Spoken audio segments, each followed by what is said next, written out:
Shalom, shalom. Donc, nous allons partager la parole du Seigneur. Donc, si vous pouvez prendre avec moi, nous allons prendre Exode 32 et nous allons lire le 31. Moïse retourna vers l'Éternel et dit, ah, ce peuple a commis un grand péché. Ils se sont fait un Dieu d'or. Continuons, mes frères et sœurs. Nous allons prendre, nous allons prendre Deutéronome 34. Nous allons lire le 1. Moïse monta des plaines de Moab, sur le mont Nebo, au sommet du Pisga, vis-à-vis de Jéricho. Et l'Éternel lui fit voir tout le pays. Continuons, mes frères et sœurs. Nous allons prendre Nombre 12, 7. Il, il, il, il n'en est pas ainsi de mon serviteur Moïse, il est fidèle dans toute ma maison. Continuons, nous allons prendre 1 Samuel 16, 23. Et lorsque l'Esprit de Dieu était sur Saoul, David prenait la harpe et jouait de sa main. Saoul respirait, excusez, oui, c'est Saul respirait alors plus à l'aise et se trouvait soulagé et le mauvais esprit se retirait de lui. Pour finir, mes frères et sœurs, nous allons prendre le psaume 3 et 6. Je ne crains pas les myriades de peuple qui m'assiègent de toutes parts. Voilà, mes frères et sœurs. En fait, moi, je vais parler de nos vies. Si je vais parler d'un message que on doit se laisser, on doit se laisser Dieu nous transformer radicalement. Dieu doit nous transformer radicalement parce que nous voyons que tout ce qui se passe dans le monde, tout ce qui se passe, il y a des machines qui mettent en route. Dernièrement, ils ont fait un truc au Carrefour que nous allons payer avec les mains. Donc, si nous laissons pas notre Dieu nous changer et rentrer vraiment dans le Seigneur, vraiment parler à notre Seigneur de nous guider, et nous allons rentrer dans ces choses-là. Parce qu'il faut que le Seigneur nous transforme, il faut que le Seigneur nous commande, il faut que nous devons nous laisser diriger par notre Dieu. Nous devons faire nos prières sans cesse. Nous devons être parlant toujours à notre Seigneur, que c'est lui qui a nos vies dans ses mains, pas une autre personne. Parce que nous savons que le monde va mal. Nous devons être toujours accrochés, parler à notre Seigneur. Seigneur, je suis à toi, mon Dieu. C'est toi qui dois me transformer. C'est toi qui dois me diriger. C'est toi qui connais ma vie. Moi, je te laisse conduire ma vie parce que je sais que tu es mon Dieu. Je ne compte pas sur notre personne parce que ma vie va changer. C'est grâce à toi. C'est grâce à toi, Seigneur. C'est toi. Et puis, toujours faire nos prières, parler à notre Dieu. On peut pas abandonner les prières. On ne peut pas abandonner nos prières, toujours parler que le Seigneur doit nous conduire. Et il doit nous changer. Il doit nous changer. Il doit regarder tout ce que nous faisons. Tout ce que nous devons faire, c'est obéir à notre Seigneur. C'est obéir à notre Seigneur. Plein de monde, plein de gens obéissent au diable et ça va mal dans leur vie. Ça va mal dans leur vie. Nous devons obéir à notre Dieu, obéir, faire nos prières du matin au soir, toujours rester fidèle à notre Seigneur.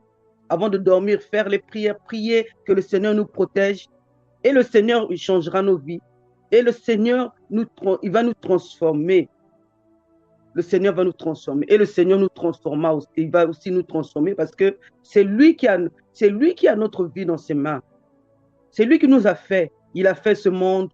Il nous a créé à son image. Donc, nous devons respecter le Seigneur. Nous ne devons pas partir ailleurs. Vous ne pouvez pas partir ailleurs. Laissez le Seigneur et faire d'autres choses. Mais après la mort, et quand vous faites confiance au diable, après vous, c'est la mort. Le diable n'a pas de pitié.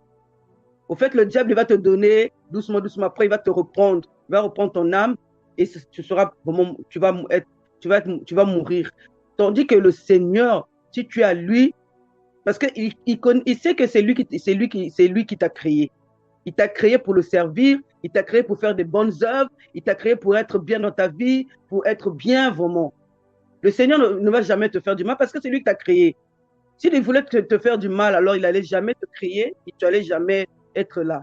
Donc, comme il t'a créé à son image, donc tu dois le servir, tu dois vraiment te laisser conduire par lui. Voilà, mes frères et sœurs, je vous laisse avec ce message. Donc, laissez Dieu vous transformer radicalement et vous verrez que votre vie va changer et vous verrez vraiment le bien que le Seigneur va vous procurer. Voilà, bonne journée dans votre occupation. Amen, amen, gloire à Dieu. Nous allons prendre 1 Samuel 15, verset 22, je vais lire. L'Éternel trouve-t-il autant de plaisir dans les holocaustes et les sacrifices que dans l'obéissance à la voix de l'Éternel? Voici, l'obéissance vaut mieux que les sacrifices, et l'observation de sa parole vaut mieux que la graisse des béliers. Voilà, ici, le Seigneur nous montre l'importance d'obéir à sa parole. Et nous savons tous que l'obéissance à la parole de Dieu appelle à marcher ou à pratiquer simplement la parole de Dieu. Quand nous vivons au quotidien, notre vie, elle doit s'aligner à la parole de Dieu, doit suivre les règles du Seigneur. Et à ce moment-là, il y a ce qu'on appelle l'obéissance à la parole de Dieu, puisque nous marchons selon ce que Dieu attend de nous, selon ses Écritures, selon sa parole. Tout se trouve dans la Bible. Quand nous pratiquons la parole de Dieu, Dieu nous dit que nous marchons dans l'obéissance à sa parole. Alors, ce qui est intéressant, c'est quoi? C'est que Dieu, il met l'accent sur le fait que c'est uniquement en obéissant à la parole de Dieu que lui trouve de plaisir.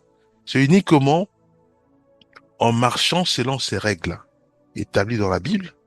À ce moment-là, il trouve du plaisir. Mais si au contraire, nous ne pratiquons pas la parole de Dieu, nous pratiquons pas la vie chrétienne, si nous ne marchons pas conformément aux règles du Seigneur et que euh, nous donnons plus d'aumônes ou des offrandes ou des dîmes ou même travaillons pour le Seigneur en enseignant sa parole sur le terrain autre, Dieu dit que tout cela est vain. Pourquoi? Parce que il voit le cœur, il voit que nous n'obéissons pas à sa parole. Nous marchons encore dans tout ce qui est dissimulation, dans la colère, dans la haine. Voyez-vous, malgré que j'enseigne la parole de Dieu, malgré que je voyage euh, par-ci, par-là, dans plusieurs nations, pour faire l'aumône, pour aider les pauvres, pour aider euh, les orphelins, mais sachant que je ne pratique pas la parole de Dieu, je ne vis pas conformément à la parole de Dieu. Voyez-vous, Dieu me dit que tout ce que j'ai fait, c'est en vain. Voyez-vous, c'est comme si j'ai 2 ou 3, 4 hectares et que je peux par exemple planter des soja ou même des tournesols pour faire de l'huile. Et au bout d'un moment, alors, je crois que tout est saccagé. Donc, le fruit de mon travail est multiplié par 0. En gros, c'est ça. Tant que nous ne marchons pas conformément aux règles du Seigneur établies dans la Bible, tant que nous ne pratiquons pas la parole de Dieu, alors que j'évangélise toute une nation, que je donne la nourriture à toute une nation, cela est multiplié par 0, bien aimé. Parce Dieu voit en moi un enfant rebelle qui n'est pas intègre, qui ne marche pas conformément à sa parole. Voyez-vous? Prenons un autre verset. Nous allons prendre Deutéronome 28, verset 1, que nous connaissons tous. Si tu obéis à la voix de l'Éternel ton Dieu, en observant et en mettant en pratique tous ces commandements que je te prescris aujourd'hui, l'Éternel ton Dieu te donnera la supériorité sur toutes les nations de la terre. Alors, si nous prenons cette parole et que nous la ramenons à notre époque, à nous, le temps de la grâce, et nous verrons aussi que Jésus-Christ constamment appelle à marcher dans la vérité. Mais c'est quoi la vérité? Mais la vérité, c'est simplement la parole de Dieu. Voyez-vous? Et à ce moment-là, Dieu qui est un bon Père, qui connaît toutes choses, qui connaît nos cœurs, nous appelle maintenant à ne pas s'inquiéter pour le lendemain. Parce qu'il pourvoira, parce qu'il va nous secourir, il va nous fortifier. Voyez-vous? Donc Dieu nous appelle simplement à marcher conformément à sa vérité, qui n'est autre que la parole de Dieu. Prenons un autre verset. Nous allons prendre Philippiens 2, verset 8. Il s'est humilié lui-même, se rendant obéissant jusqu'à la mort, même jusqu'à la mort à la croix. Jésus-Christ est notre modèle. Voyez-vous? Et il n'a pas cherché à sauver son corps, ou il n'a pas cherché à se barricader ou à se réfugier. Non, il a obéi à son Père. Il a obéi au plan. Il a obéi aux règles, Seigneur. Parce que il savait que en marchant dans l'obéissance, cela le conduirait à la croix, à la mort. Il le savait. Voyez-vous? Mais il a obéi. Donc Dieu nous appelle là à marcher conformément à sa parole. Nous, heureusement, que la croix déjà, l'œuvre a été accomplie. Donc, au bout, c'est pas la mort, non. Au bout, c'est les bénédictions. Au bout, c'est la grâce. Au bout, c'est cette phrase qui nous dira, entre dans la joie de ton maître, car tu étais fidèle. Voyez-vous? Donc, Dieu nous appelle à l'obéissance à sa parole. C'est capital. Donc, les aumônes, les offrandes, les dîmes, tout ce que nous faisons ne remplacera jamais euh, l'obéissance à la parole de Dieu. Ou ces choses-là ne pourront jamais couvrir notre façon de marcher en désobéissant à la parole de Dieu ou couvrir nos péchés. Non.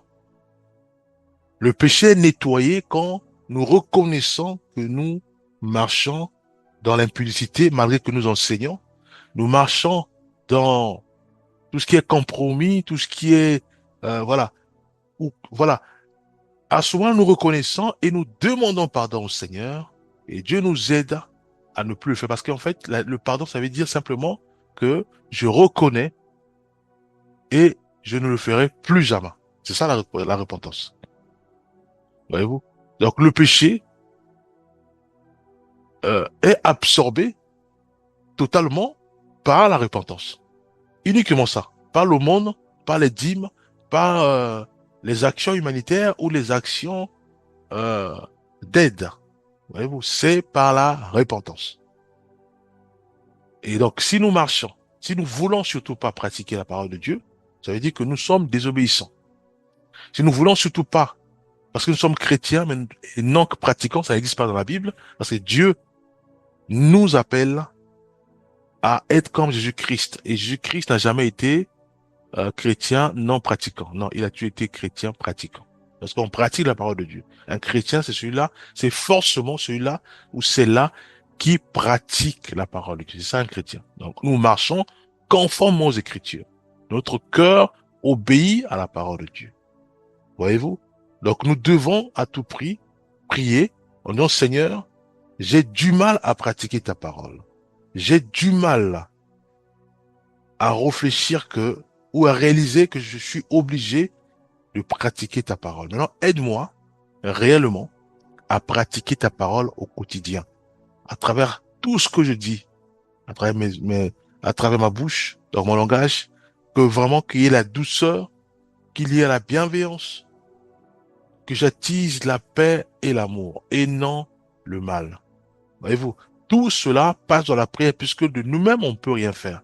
Donc, en priant, Dieu nous fortifie, Dieu nous aide à réellement marcher dans la pratique de la parole de Dieu. C'est ça ce qu'on appelle l'obéissance à la parole de Dieu. Voyez-vous? Et à ce moment-là, rien que ça, Dieu dit qu'il est content. Il est heureux. Voyez-vous? Donc, il n'est pas heureux parce que il n'est pas heureux parce que nous donnons la dîme. Non. Il est heureux, c'est seulement quand nous sommes dans l'obéissance à la parole de Dieu. Il est le plus heureux. Voyez-vous? Ici, il n'est pas dit que c'est les offrandes, la dîme, les actions humanitaires. Voilà, non. Il est simplement heureux, c'est quand nous respectons ses règles. C'est comme un père ou une mère. L'enfant, il se plie à quatre pas pour faire du plaisir à sa mère ou à son père. Et quand il vient avec tout ça, mais le père ou la mère n'est pas content. Et c'est quand lui respecte les règles de la maison, le père et l'enfant et la maman, ils sont contents. À ce moment-là, l'enfant, c'est sûr qu'il dit, ah, mais, je comprends pas, moi, je croyais que c'était des aumônes.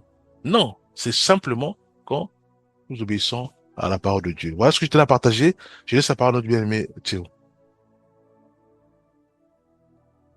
Proverbe 14, verset 30. Un cœur calme est la vie du corps, mais l'envie est la carie des os. L'importance d'avoir un cœur calme en tant qu'enfant de Dieu. On dit qu'un cœur calme est la vie du corps. Vous vous rappelez que toujours dans Proverbe, je crois que c'est 3 ou 4, 23, il est écrit « Protège ton cœur plus que toute autre chose, car c'est de lui que viennent les sources de la vie. » Donc, l'état du cœur détermine la qualité de la vie. Mais ici, Proverbe dit, ce cœur-là doit être calme. Le calme signifie que c'est un cœur qui n'est pas agité. Dans le monde, il y a beaucoup de choses qui peuvent nous conduire à l'agitation. Et nous sommes généralement agités par rapport à ce qui se passe à l'extérieur. Mais ceux qui sont nés de Dieu ne s'agitent pas parce qu'ils savent que Dieu est leur appui. En tout cas, sur la terre, il y aura beaucoup de choses qui pourront nous pousser à l'agitation intérieure. En fait, c'est la nature ou les caractéristiques, l'une des caractéristiques de ceux qui ne sont pas nés de nouveau. Je crois que je crois que c'est dans Job 1, non, Job 14, 1, qui est écrit que l'homme né de la femme, sa vie est courte et sans cesse s'agiter.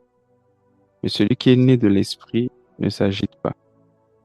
Parce que il affronte les situations, les problèmes, ce monde, en étant connecté à Dieu. Il voit le monde, il voit les hommes, il voit les circonstances et les situations avec les yeux de Dieu.